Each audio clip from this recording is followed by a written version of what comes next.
কি শাক দি গৰম দিনত টেঙাৰে।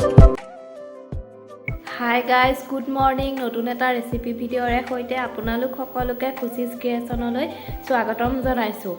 গৰম দিনত টেঙাৰে সৈতে ভাত সাজ খাই খুবেই ভাল লাগে নহয়নে? আজি সেইকাৰণে মই এবিধ টেঙা শাকেৰে সৈতে মাছৰ জোল বনাম বুলি ভাবিছোঁ। যিহেতু গৰম আহিছে সেইবাবে মইনো কি শাকেৰে কি টেঙাৰে বনাওঁ ভিডিঅ'টো চাই থাকিব আৰু যদি ভাল লাগে লাইক শ্বেয়াৰ ছাবস্ক্ৰাইব কৰি দিব। এইখিনি বাৰু কিহৰ পাত আপোনালোকে চিনি পাইছেনে? এইখিনি হৈছে মধুসোলেং। মধুসোলেং খাবলৈ টেঙা হয় আৰু মাছৰ লগত বনাই খাবলৈ খুবেই টেষ্টি লাগে।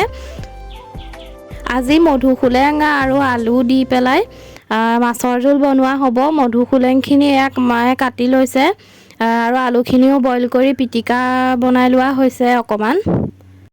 ইয়াৰ বাবে বিলাহী, পিঁয়াজ, নহৰু এইখিনিও ৰেডি কৰি লোৱা হৈছে আৰু এয়া কেৰাহীত তেল দি মেথি গুটি, পাঁচফোৰণ দি পেলাই তেলত দি লোৱা হৈছে। তাৰপিছতে ইয়াত পিঁয়াজখিনিও দি দিয়া হৈছে, নহৰুখিনিও ইয়াত দি দিয়া হৈছে। এইখিনি ভালদৰে অলপ সময়ৰ বাবে ভাজি ল'ব লাগিব। ইয়াৰ পিছতে নিমখ হালধি দি ইয়াত বিলাহীখিনিও দি দিয়া হৈছে।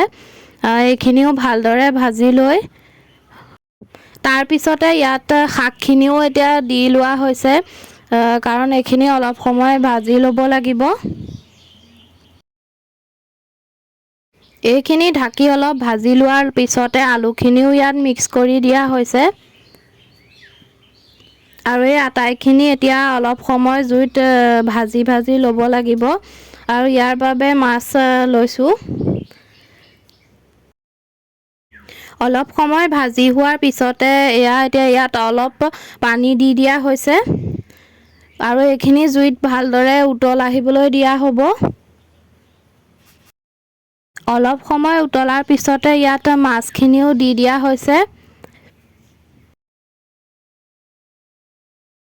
এয়া খাবৰ বাবে ৰেডি হৈ গৈছে।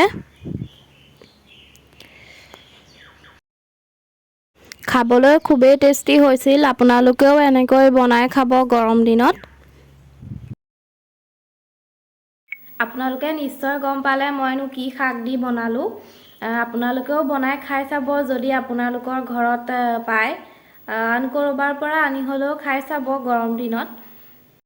আশা কৰোঁ ভিডিঅ'টো চাই আপোনালোকে ভাল পালে আৰু শেষলৈকে চাই থকাৰ বাবে বহুত বহুত ধন্যবাদ।